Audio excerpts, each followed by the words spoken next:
Good morning বন্ধুরা, তোমরা সবাই কেমন আছো? আশা করি সবাই ভালো আছো, আমিও ভালো আছি। আজকের একটা নতুন ব্লগ নিয়ে এসেছি, সেটা হচ্ছে আমার নিকন D3400। তো ওটা আজ থেকে 4 থেকে 5 বছর হয়েছে, কিন্তু আজকের দেখছি হঠাৎ করে কোনো রকম মানে অন করছি, কোনো রকমভাবে ক্যামেরায় কোনো রকমভাবে আলো আসছে না, সিগন্যালও আসছে না। তো কি হয়েছে তো বুঝতে পারছি না। তো সেই জন্য আজকে ভাবলাম নিকন সার্ভিস সেন্টারে নিয়ে যাব। তো তো চলো चलो भाई देखो अब मैं क्या करता हूँ। তো নিয়ে যাক, ওটা কি প্রবলেমটা হয়েছে দেখা যাক।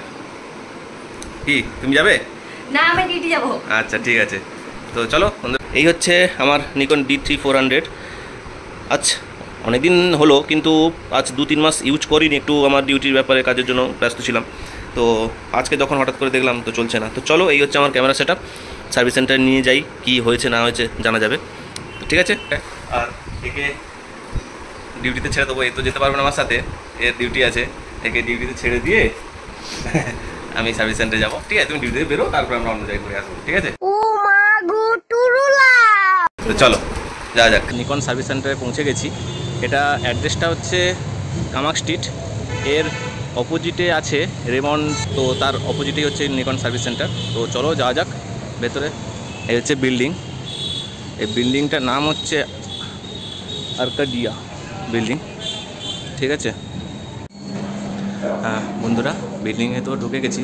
তো এখানটা রিসেপশন থেকে একটা এক্সেস কার্ড দিয়েছে, তো এটা ছাড়া ভেতরে যাওয়া যাবে না। তো চলো যাওয়া যাক। আচ্ছা, নিকন সার্ভিস সেন্টারে তো পৌঁছে গেছি। এটা হচ্ছে 3rd ফ্লোর। এক্সেস কার্ড নিয়ে ভেতরে ঢুকতে হচ্ছে, তাছাড়া ভেতরে ঢোকা যাবে না। তো চলো বন্ধুরা, এখন তো সার্ভিস হয়ে গেছে, চলো বাড়ি গিয়ে কথা বলছি। বাড়িতে চলে এসেছি, এখন বাজে 7টা। কারণ রাস্তায় প্রচুর জ্যাম ছিল, বাপরে বাপ। তো অনেকটা সময় লেগে গেল রাস্তায়।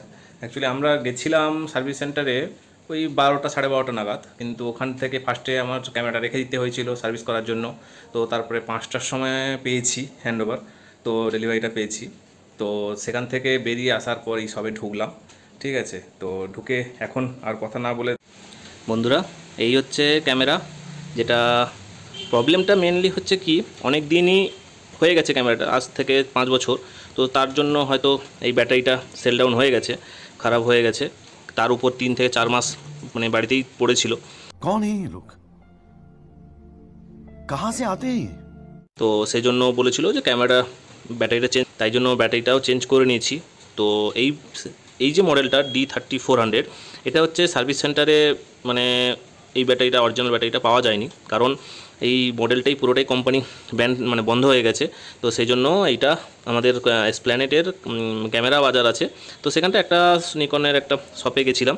তো সেখান থেকে অরিজিনাল ব্যাটারিটা পেয়েছি, তো সেটা এতে লাগিয়েছি। ঠিক আছে, তো দেখুন এই যে এখন মোটামুটি চলছে।